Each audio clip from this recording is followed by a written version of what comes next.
Atau hanya baru tidak diterima baru gagasan.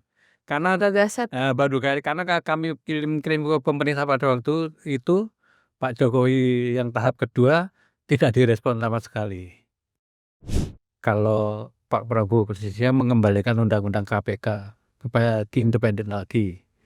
Karena dengan tidak independen karena kita tahu sepertinya kan langkah KPK itu sangat tidak leluasa dibanding dengan sebelumnya. Ya, kasus besar seperti tidak tertangani. Padahal dulu dimasukkan sebetulnya kan KPK itu untuk menangani big fish ya. Jadi kasus-kasus yang besar seperti tidak tertangani. Dan memang kasus besar itu bukan sesuatu yang mudah.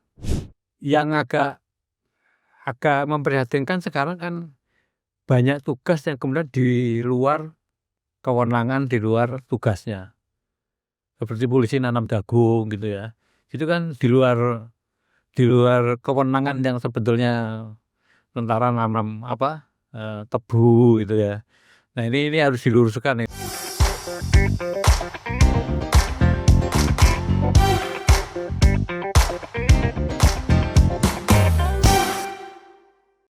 Assalamualaikum warahmatullahi wabarakatuh. Jumpa lagi di podcast Jurnalistik bersama saya Dila Hantikar. Kawan inilah seperti yang kita ketahui publik beberapa tahun ini, bahkan minggu kemarin, ini menyaksikan KPK melakukan operasi tangkap tangan terhadap beberapa kepala daerah. Nampaknya fenomena ini juga menjadi tontonan umum ya, sering dilakukan juga oleh KPK beberapa tahun ini. Yang jadi permasalahan adalah mengapa setiap tahunnya kita menyaksikan beberapa kepala daerah ini terlibat kasus korupsi. Kita akan diskusi bersama mantan Ketua KPK, Bapak Agus Raharjo. Bapak, gimana kabarnya Bapak? Baik, terima kasih Dila, terima kasih para pemirsa. Pak, tadi yang seperti saya bilang di awal Pak, Bapak juga tahu kemarin kan ada OTT yang dilakukan oleh KPK terhadap Bupati Lombok Barat ya Pak ya.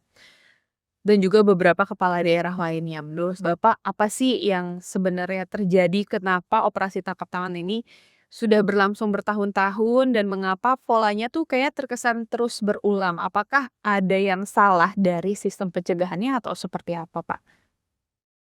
Bukan salah dari sistem pencegahannya. Jadi pertama ya kalau kita berbicara OTT, mungkin zaman saya OTT itu lebih banyak. Lebih banyak. Kepala daerah juga? Ya kepala daerah kalau zaman saya dulu tidak hanya kepala daerah ya. Dan itu teman-teman KPK sekarang pasti juga ngincarnya bukan hanya kepala daerah. Tapi yang perlu kita garis bawahi, kenapa begitu banyak? Ya karena itu harus kita evaluasi sistem pemilihan kita. Menjadi kepala daerah itu kemudian kan biayanya sangat tinggi. Ya.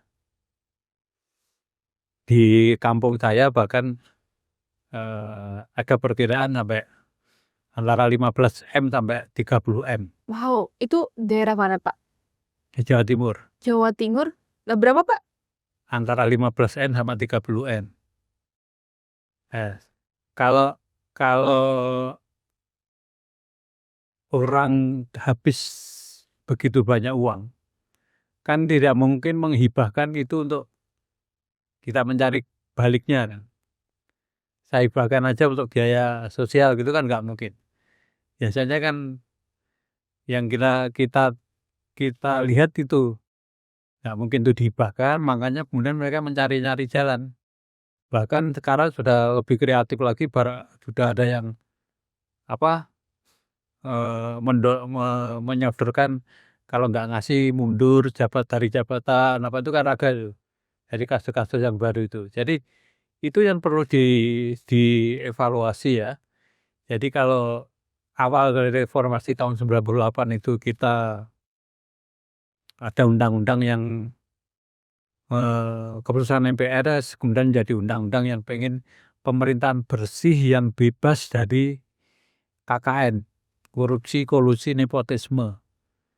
Ya, itu sebetulnya begitu berjalan harus segera dilakukan perubahan-perubahan supaya pemilihan itu tidak seperti itu, tidak mahal. Ya, harus segera dilakukan perubahan. salahnya kita kan sejak zaman reformasi itu yang salah adalah kita kurang menegakkan yang namanya good public governance. Ingat nggak, waktu pemilihan pertama aja KPU-nya udah korup. Ingat nggak, ada Pak Nazarudin Abidin, Pak, itu kan. Nah itu mestinya harus segera dilakukan perubahan-perubahan supaya itu tidak terjadi. Ya, jadi ini dengan berjalannya waktu sudah mulai 98, sekarang udah berapa puluh tahun, perubahan-perubahan secara mendasar kan nggak dilakukan dengan baik. Oleh karena itu ya itu sangat wajar, sangat wajar kalau saya habis uang sebesar itu, nggak mungkin saya hibahkan sebagai biaya sosial, saya harus nyari balik. Cara nyara balik. Nah, cara nyari baliknya yang kemudian dilakukan dengan berbagai macam cara. Itu harus ditinjau cara pemilihan bagaimana supaya kemudian tidak terjadi memberikan uang yang sedemikian besar tadi. Pernah muncul dipilih lagi oleh DPRD, tapi juga nggak disetujui oleh MK kalau nggak salah, ya kan? Jadi harus cari cara untuk supaya pemilihan itu tidak seperti itu. Dan kemudian juga begini loh, kadang-kadang pemilihan itu betul-betul tidak mewakili yang dipilih ya. Ada orang yang orang Jakarta, kemudian daerah pemilihannya NTT, itu kan bukan. Jadi itu hal-hal seperti itu harus menjadi perhatian kita supaya betul-betul mewakili orang-orang di daerahnya. Benar-benar. Nah, kalau menurut Bapak cara yang paling efektif supaya tidak seperti itu gimana, Pak? Berarti kan bisa dibilang gaya politik mahal. Terus sistem politiknya juga berarti harus dibenahi dong, Pak. Ya. Nah, seperti apa, Pak, kalau menurut Bapak? Jadi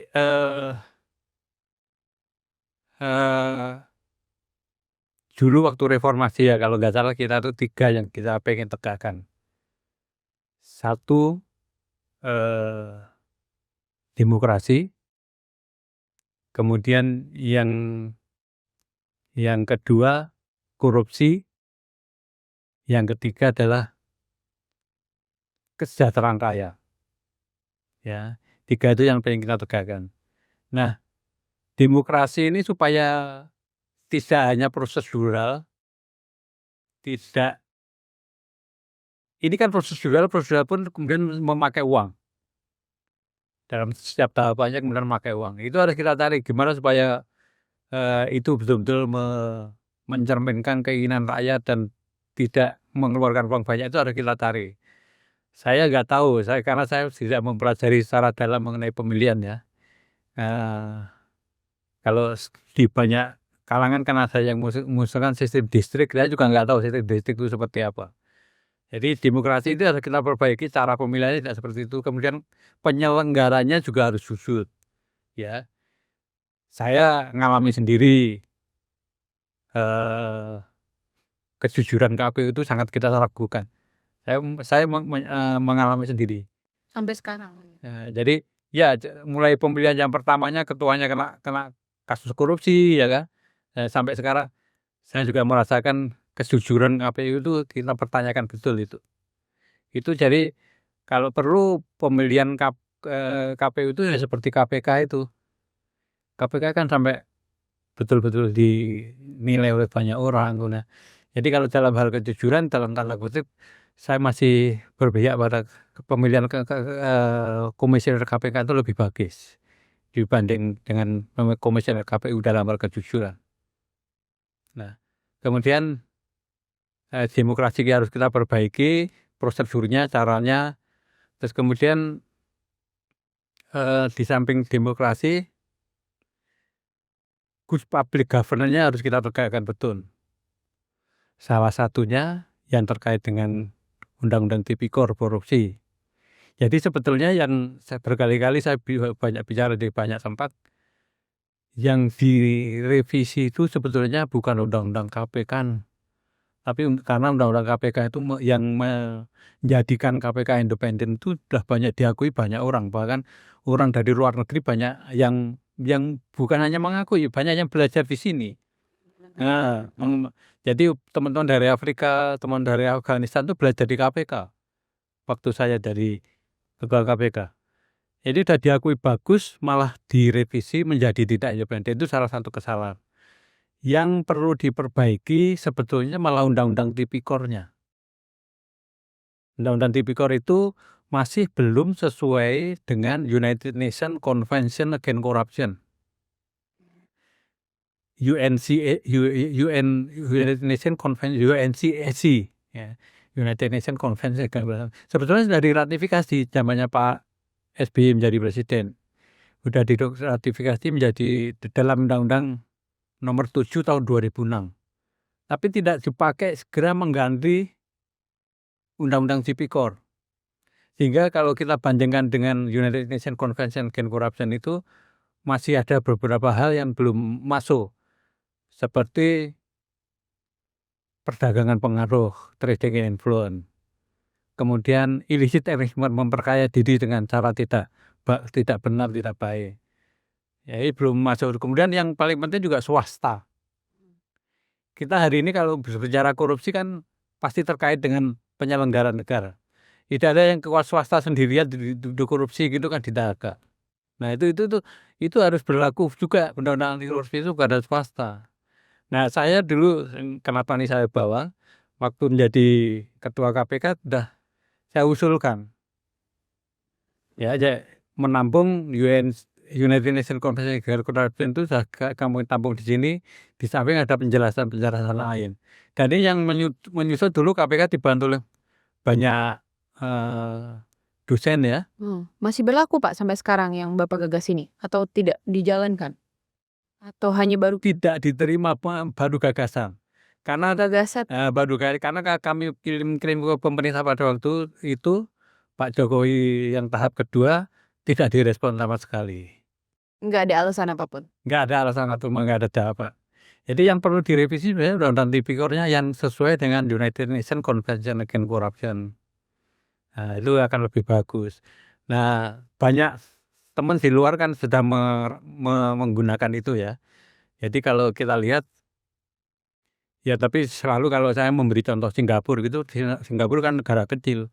Ya, Iyalah. Pak. Nah, Nanti kalau yang baik-baiknya baru ya negara tetangga aja yang paling dekat itu Singapura bisa giran yang positif-positif dari ini baru. jadi yang perlu kita perbaiki itu demokrasi harus kita perbaiki, bukan hanya prosedural, substansial harus betul-betul kita perbaiki, anti korupsinya harus kita perbaiki.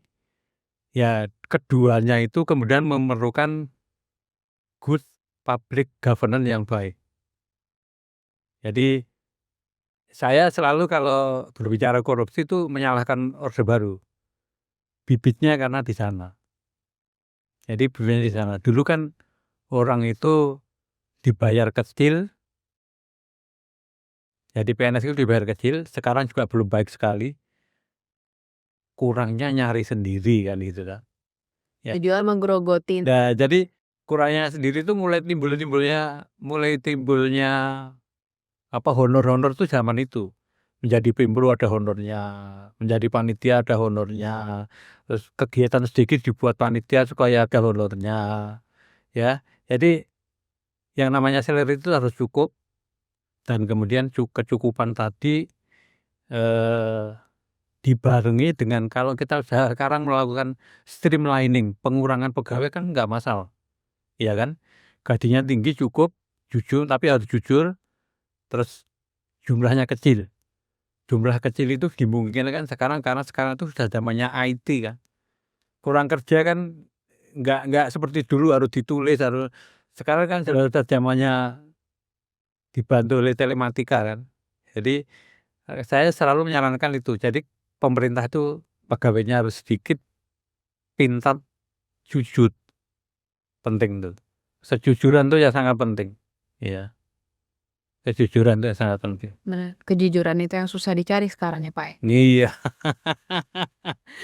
Bapak kan banyak juga nih pengamat itu menilai kayak tadi kita bahas Pak, tingginya biaya politik itu menjadi salah satu pemicu praktik korupsi. Nah dari pengalaman Bapak pada saat memimpin KPK Pak, Seberapa kuat hubungan antara biaya kampanye, politik uang, dan korupsi kepala daerah, Pak? Ya itu hubungannya langsung itu. Jadi seberapa kuat itu pasti hubungannya langsung dan hampir semua itu. Hampir semua. Ya, makanya sebetulnya yang paling punya data paling banyak itu PPATK ya. Itu harus mulai transparan dan membuka informasi. Kalau perlu ada info mengenai kalau datanya PPATK itu dibuka secara bagi rakyat banyak gitu loh. Jadi orang ini punya rekening berapa di mana saja, terus kemudian Sampai saldo boleh ngintip. kenapa? Saldonya juga boleh diketahui. Iya mestinya. Ya, jadi kita itu bisa mengalahkan hal-hal yang tidak baik itu kan kalau ada transparansi, akuntabilitas, transparansi. Jadi boleh dikatakan apa? Kasus itu tidak akan menjadi perhatian kalau kita nggak transparan kan. Tapi Pak, kalau di secara transparansi apa ya, publik sekarang tuh sudah ragu sama transparansi. Publik juga sekarang sudah ragu terhadap kejujuran pemerintah dan juga pejabat publik yang sekarang. Ya kalau transparansi mestinya tidak diragukan bahwa itu kurang transparansi mungkin iya. Tapi kalau transparansi itu sesuatu yang sangat bagus ya. Nah, kemudian ya contohnya gini lah. Transparan misalkan saya percaya nggak kalau saya itu hanya mau mempunyai hari ini hanya mempunyai misalkan di tabungan saya itu hanya 5 juta, banyak orang nggak percaya kan. Ya, karena kan Bapak Ya. sudah ada bukti transparan yang terlihat publik. Kan banyak orang nggak percaya. Tapi hari ini itu bisa terjadi di saya karena saya sudah nggak ada hubungan kemana-mana. Ya. Nah, kalau aset saya masih banyak memang. Karena dari dulu kerja 35 tahun kan pasti saya dulu beli apa-apa gitu kan. Dari segi aset mungkin tapi dalam cash saya enggak. Nah, transparansi seperti itu yang mungkin perlu didorong semua orang. LHKPN-nya berapa, kemudian eh, dan kekayaan sekarang LHKPN itu kan hanya pejabat negara ya, penyelenggara negara. Nanti pada waktu pemilihan baru diberlakukan pada calon-calonnya ya. Jadi saya pengen sebetulnya tadi kan kita berbicara kita harus memperkuat demokrasi, harus memperkuat anti korupsi, kita perkuat, harus memperkuat kedua itu dilawan dengan good public governance tadi. Ya, good public governance itu apa? Itu kita dorong nanti bisa terwujud. Jadi hal-hal itu yang perlu kita dorong ke depan. Nah harapannya yaitu tadi kalau kita berbicara anti korupsi, undang-undang tipikor diperbaiki supaya sama dengan yang digariskan oleh United Nations, digariskan oleh PBB ya. Itu penting karena kita belum sempurna undang-undang tipikornya. Terus saya sangat berharap sebetulnya kalau Pak Prabowo posisinya mengembalikan undang-undang KPK supaya independen lagi. Karena dengan tidak independen karena kita tahu eh, sepertinya kan langkah KPK itu sangat tidak leluasa dibanding dengan sebelumnya. Ya. Kalau Bapak melihatnya terlihatnya dari apa Pak langkah KPK tidak seleluasa dulu? Ya Contohnya kalau kalau ya contohnya kasus besar sekarang enggak. kasus Febri. Kasus besar enggak seperti tidak tertangani. Padahal dulu dimasukkan sebetulnya kan KPK itu untuk menangani big fish ya. Mhm. Jadi kasus-kasus yang besar seperti tidak tertangani. Dan memang kasus besar itu bukan sesuatu yang mudah. Itu lama. Saya pernah di dalam lama untuk menyelesaikan kasus besar dan kalau kasus besar pasti kemudian juga konfliknya juga Banyak, banyak. besar juga. Dan yang paling mudah memang OTT. OTT itu lebih mudah karena seperti buktinya, alat buktinya ininya sudah tersedia itu. Mudah itu. Nah, kalau menurut Bapak, lembaga KPK yang sekarang itu seperti apa Pak? Selain menurut Bapak gerak-geriknya sekarang sudah tidak seleluasa dulu. Dan publik juga menilai kayaknya KPK tuh sekarang lebih menangani atau sering melakukan OTT-OTT-nya kepala daerah, walaupun sebenarnya OTT kepala daerah juga penting ya, Pak, ya? Penting, ya, tapi sebaiknya juga bukan hanya kepala daerah ya.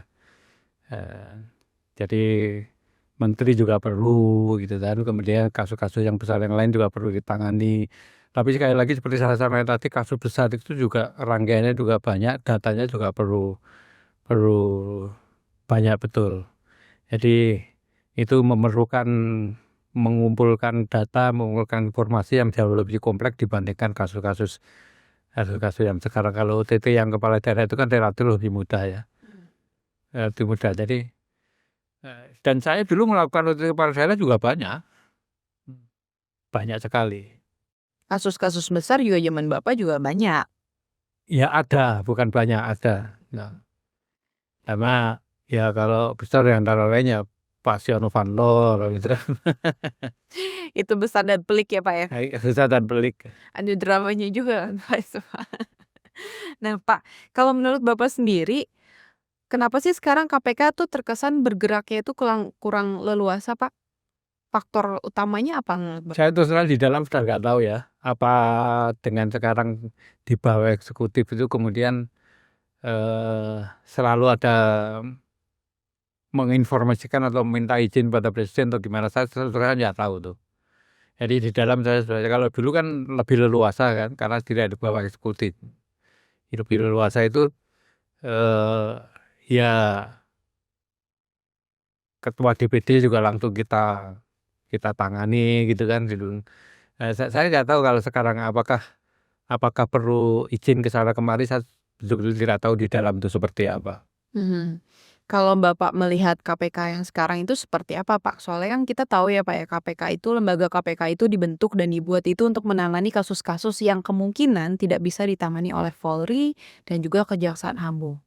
Bukan dulu kan waktu mendirikan KPK itu dipandang Polri dan Kejaksaan itu eh, belum mampu menangani kasus-kasus itu, kemudian dibentuk KPK supaya. Nah, kalau dari situ kan kita kemudian berbicara kan ya kasusnya harus lebih besar kan gitu, kemudian harus lebih kompleks. Tapi sekarang malah kebalikannya, Jaksa Agung kelihatannya malah banyak yang kasusnya lebih besar dibanding KPK. Ya, jadi terus terang saya di dalam KPK sekarang tidak tahu medannya ya. Hmm. Kalau yang terkait kasus Febri, menurut Bapak penanganannya itu seperti apa, Pak? Kalau dari pandangan Bapak? Itu menurut saya tidak ada yang menjelaskan secara gamblang, secara detail hukum acara itu tidak seperti yang sekarang dilakukan. Jadi kan sebetulnya kalau penyelidikan dan penyidikan sudah dilakukan kepolisian, kan diserahkan ke jaksaannya nanti pada waktu sudah P21. P21 kan. Orang tadinya kan menyangka penyerahan itu dalam rangka P21, ternyata bukan. Melanjutkan penyidikan. Nah, ini yang memang di hukum acara pidananya kan tidak seperti itu. Nah, jadi sekarang banyak yang menyalahkan itu. Kalau kalau presiden mungkin dijelaskan bahwa itu tidak sesuai dengan hukum acara yang ada yang berlaku, mungkin Pak Prabowo juga tidak akan melakukan langkah itu kalau ada yang menjelaskan. Mungkin tuh ya. Tapi ini kan nggak ada yang menjelaskan secara gamblang. Sehingga dilakukan langkah yang bertentangan dengan hukum acara yang sekarang berlaku. Kalau kalau saya sekarang ya penanganannya bisa dilanjutkan oleh KPK misalkan. Nah, karena kalau begitu masih dikejaksaan kan orang curiga ini conflict of interest dan segala macam kan. Jadi dilakukan oleh KPK mungkin jauh lebih baik. Dan kemudian yang penting kalau saya loh ya, kalau misalkan karena saya juga dengarnya infonya kan dari berita yang kita baca bersama. Kalau memang betul ditemukan alat bukti sebesar itu, 74 kilogram emas, kemudian uangnya juga sebanyak itu, ya lebih baik kita kalau mau melakukan pemberantasan korupsi yang bagus itu kan harus memakai sapu yang bersih. Ini kan sapu kotor. Kalau sapu kotor ya sudah, itu dikorbankan. Jadi ya dikorbankan aja.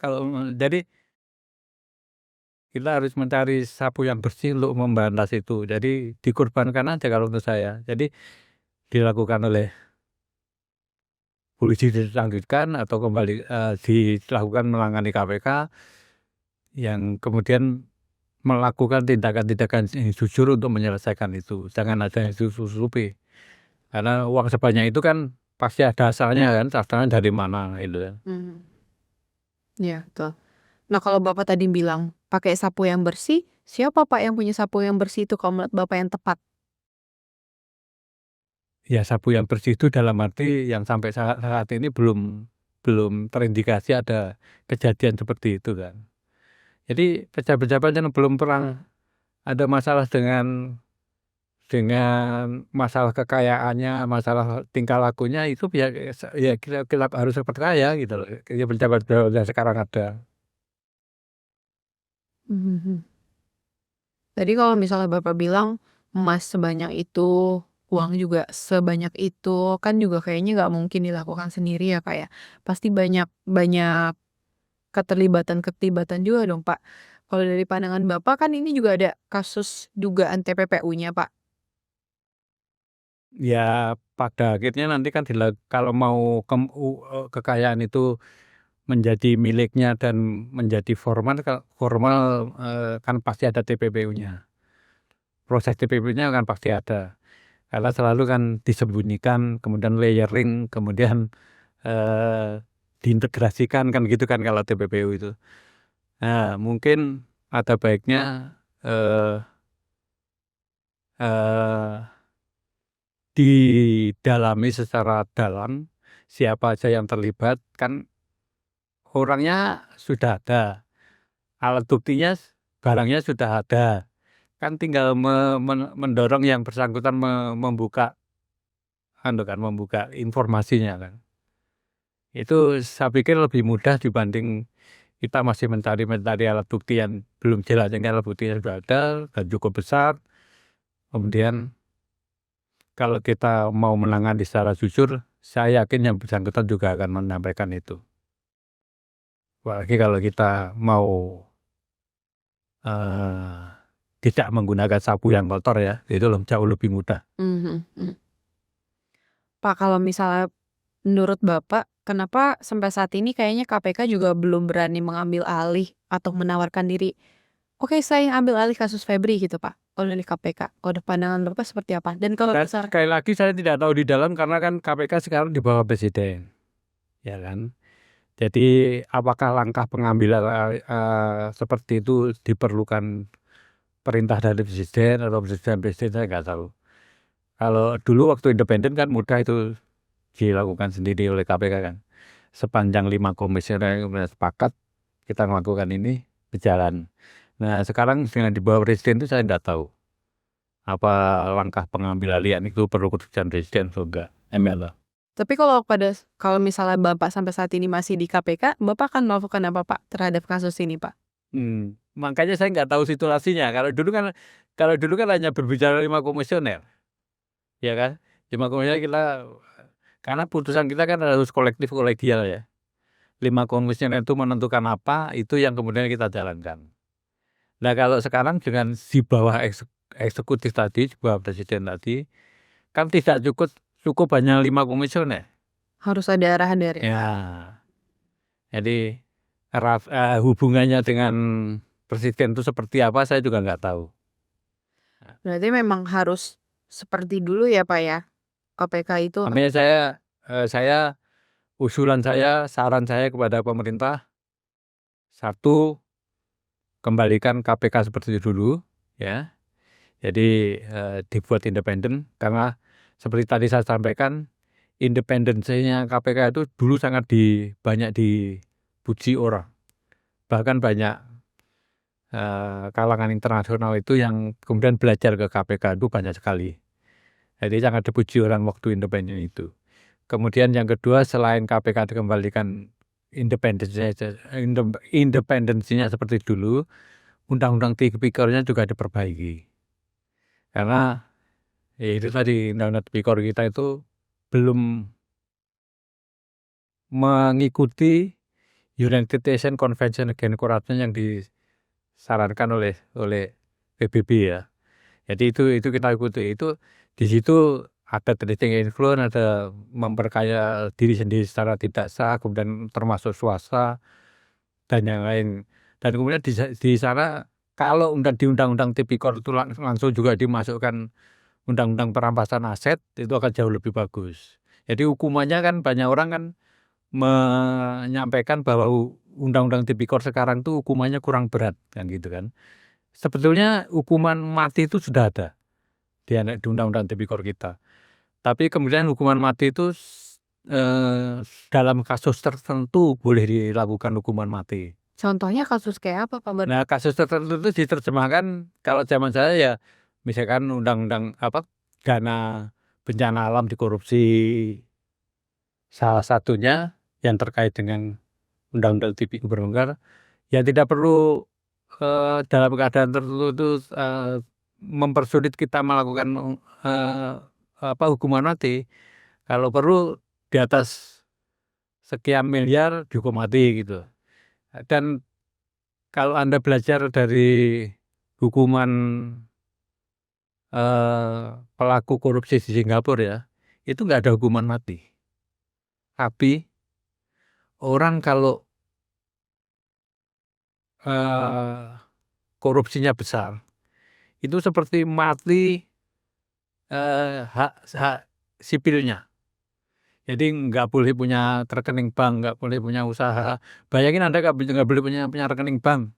Anda kemudian ikut istri, ikut keluarga itu kan itu seperti mati apa? Sosialnya. Hak sosialnya hilang. Itu juga berat itu. Hak sosial hilang itu juga berat. Nah, kita bisa meniru itu dalam kasus korupsi besar ya. Jadi bukan hukuman mati tapi hak sosialnya hilang. Pak, menarik Pak, tadi ketika Bapak bilang RUU perampasan aset. Seperti kita tahu juga RUU perampasan aset sampai sekarang katanya masih dibahas, masih digodok. Bahkan pada saat DPR reses juga sekarang Komisi 3 juga meminta izin katanya Pak untuk tetap melakukan pembahasan RUU perampasan aset. Kalau Bapak melihat sejauh mana keseriusan pemerintah untuk membahas RUU perampasan aset ini Pak? Karena kan publik juga menunggu nih Pak soal keputusan RUU perampasan aset ini. Kalau serius itu pasti tidak lama. Selesai. Zamannya Pak Jokowi periode kedua ya, serius merevisi undang-undang KPK itu hanya perlu waktu 12 hari tanpa bicara dengan KPK. Jadi kalau serius, kalau mau Presiden dan seluruh jajarannya itu bisa mewujudkan itu dalam waktu yang tidak terlalu lama. Gak sampai berbulan-bulan. Tidak sampai berbulan-bulan. Ya, saya bilang tadi loh, revisi undang-undang KPK itu hanya perlu waktu 12 hari. Ya. Jadi ya itu menunjukkan keseriusan, serius apa tidak gitu.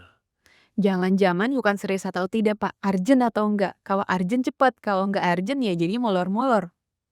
Ya itu Anda bisa menamakan seperti itu. Ya. Ya, Mas, soalnya sampai sekarang juga masih ngegantung soal RUU perampasan aset itu. Berarti kalau dari Bapak setuju ya Pak dengan adanya RUU perampasan aset itu kan ya Pak? Setuju. Oke. Pak Agus, kalau misalnya Bapak saat ini masih menjadi Ketua KPK, pemberantasan korupsi seperti apa yang benar-benar Bapak utamakan? Di saat ini apa di kondisi saat ini?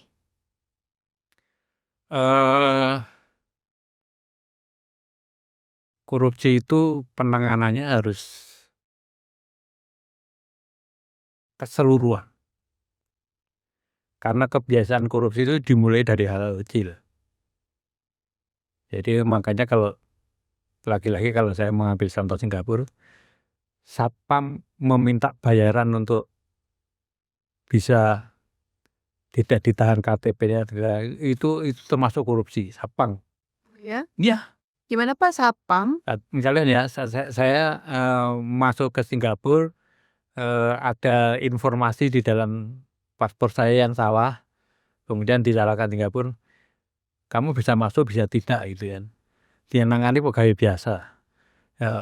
Kemudian orangnya ngomong kamu bisa masuk tapi bayar sekian, kan kecil kan.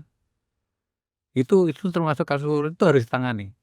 Jadi nangani korupsi itu bukan hanya besar, tapi termasuk yang kecil-kecil supaya kita mempunyai kebiasaan tidak menjadi koruptor. Karena koruptor itu nilainya bukan hanya besar tapi juga kecil. Jadi harus ditangani. Ini yang memerlukan effort yang luar biasa. Oleh karena itu kalau saya yang menjadi aparat negara itu baik sipil maupun polisi maupun militer itu gajinya harus cukup supaya tidak mencari hal-hal yang di luar gaji. Gajinya harus cukup. Saya tadi kan nyebutkan gajinya cukup tapi jumlahnya kalau ASN aparatur sipil negara jumlahnya kecil supaya dia bayar yang tinggi. Ya. Dan kebiasaan tidak korupsi harus diawasi betul. Di tingkat ASN, di tingkat polisi, di tingkat tentara itu harus diawasi betul. Nah, yang agak memprihatinkan sekarang kan banyak tugas yang kemudian di luar kewenangan, di luar tugasnya. Seperti polisi nanam jagung gitu ya. Itu kan di luar kewenangan yang sebetulnya tentara nanam tebu gitu ya. Nah ini harus diluruskan ini. Kalau menurut saya itu perlu diluruskan supaya nah tapi dalam waktu yang sama kemudian harus ada informasi juga. Ini kok ada tanah kok nggak ditanami. Dinas perkebunannya, dinas pertaniannya harus tanya itu kok nggak ada tanah kok nggak itu harus monitoring secara ketat mengenai tanaman-tanaman itu kok sampai ada tanah yang nganggur sampai tanah nggak ditanam itu harus ada informasi. Oleh karena itu informasi yang lebih dalam mengenai bagaimana kita membangun itu harus menjadi agenda kita. Pak, tadi saya mau tanya dan juga penasaran Pak, ini ada yang terlupa. Pada saat Bapak menjadi ketua KPK pada saat periode 2019 itu ya Pak ya? 2015-2019. 2015-2019. Kasus seperti apa yang paling banyak konflik interestnya Pak? Kasus apa Pak? Yang paling banyak? Konflik interestnya dan yang susah Bapak tangani gitu Pak. Ada dong pasti kan banyak tuh Pak. Salah satunya aja Pak. Termasuk Pak Setnov itu susah ditangani. Pak Setnov susah ditangani. Susahnya karena?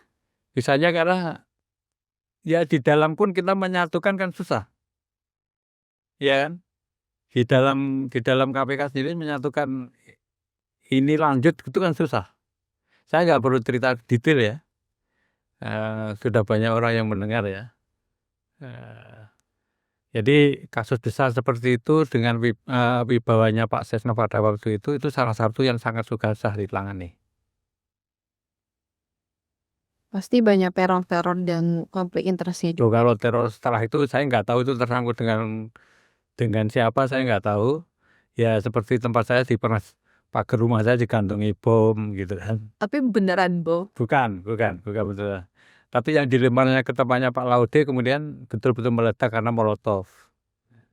Ya, Pak Laude itu meledak untungnya meledaknya di tembok ya. Jadi hanya gosong aja temboknya. Pak, kalau misalnya kayak ketua KPK yang menangani kasus-kasus besar, sebenarnya ada pihak kepolisian atau tentara nggak sih Pak yang menjaga di sekitar rumah kita atau menjaga Kita sehari-hari dijaga polisi. termasuk sampai rumah juga? Ya. Lah, tapi bisa sampai ke bablasan. Ya polisinya kan nggak sama nongkrongi 24 jam itu sih, kan mereka di dalam rumah ya. Jadi yang jaga di luar itu nggak 24 jam. Oh gitu Pak. Oke. Serem juga ya Pak ya. Jadi tempatnya Pak Laude dilempari bom molotov meledak, tempatku digantungi bom palsu. Buat nakut-nakutin doang. Tapi tetap panik. Terus yang parah kan saya tidak tahu dengan kaitannya dengan kasus yang mana. Pak Novel kan disiram air keras. Tapi kan publik pada saat itu tahunya gara-gara KPK sedang menangani kasus besar, yaitu kasusnya Pak Setnov itu kan, Pak. Berarti kasus Pak Setnov yang salah satu yang paling sulit ya Pak ya ditangani ya Pak ya? Ya termasuk ya risikonya besar. Bapak kalau misalnya saat ini ditawarin menjadi ketua KPK lagi, Enggak. Saya waktu ada 3 orang yang daftar berikutnya ya, kalau nggak salah Bu Basaria, Pak Laude, terus Pak Alexander Marwata. Pak Laude sama Bu Basaria juga gagal, Pak yang bisa lanjut ke Pak Alexander Marwata. Saya nggak daftar, udah berat kerja di KPK aja, cukup 1 periode saja. periode aja. Baik Pak Agus, terima kasih untuk obrolan kita hari ini, diskusinya hari ini. Tadi apa ya, tadi Bapak juga menekankan untuk KPK independen. Independen lagi, undang-undang tipikornya yang diperbaiki. Demokrasinya juga begitu. Undang-undangnya diperbaiki. Bagaimana kita bisa mewujudkan suara rakyat itu betul-betul suaranya, ya, asalnya, dan bukan hanya prosedural, bahwa korupsi OTT itu terkait dengan biaya, saya yakin sekali, yakin. Karena orang nggak mungkin menghibahkan uang besar tadi untuk sumbangan sosial, nggak mungkin. Tapi kalau misalnya kita bicara tentang politik uang gitu ya Pak ya, tentang pemilihan kepala daerah atau pada saat masa-masa kampanye tidak menggunakan uang, untuk sekarang kayaknya agak susah ya Pak ya. Budaya seperti itu. Ya rakyatnya belum mungkin juga tidak bisa dipengaruhi juga, ya, kalau sudah terbiasa dengan uang. Betul. Tapi kalau semua kemudian tidak melakukan, kan tidak. Jadi kalau semua tidak melakukan uang, kan kemudian rakyat juga pada akhirnya memilih yang baik yang mana. Ya ada Pak, ada, tapi kayaknya kecil deh Pak. Soalnya di daerah-daerah itu pasti orang lebih, karena ya tadi Bapak bilang orang Jakarta ke Papua misalkan, kan dia nggak kenal dia siapa, tiba-tiba mau mencalonkan tapi ngasih politik uang. Ya makanya apa masih layak orang Jakarta boleh menyalonkan di Papua? Itu yang harus kita tinjau sekarang. Apa masih layak? Apa bukan orang Papua seharusnya yang mewakili saudara-saudaranya di Papua? Gitu. Itu yang harus kita atur dalam undang-undangnya atau peraturannya. Nah ya untuk saat ini bebas-bebas aja soalnya ya Pak ya. Ya, saya orang Tangerang nyalonin ke Kalimantan gitu ya Pak ya. Ya. Dan satu lagi ya Pak ya, semoga RUU perampasan aset ini memang benar-benar diseriusin supaya cepat gitu ya Pak. Digabungkan dengan undang-undang tipikor yang baru akan sangat bagus sih. Tuh, amin. Semoga hukum di negara kita clear, tidak ada konflik kepentingan apapun, semuanya jadi percaya dengan hukum di Indonesia itu ya Pak ya. Baik, terima kasih Pak Agus Raharjo atas waktunya. Kali inilah itu tadi obrolan kita bersama Pak Agus Raharjo, mantan Ketua KPK, dan saya Dila Hantika pamit undur diri. Sampai jumpa di podcast jurnalistik selanjutnya. Wassalamualaikum warahmatullahi wabarakatuh.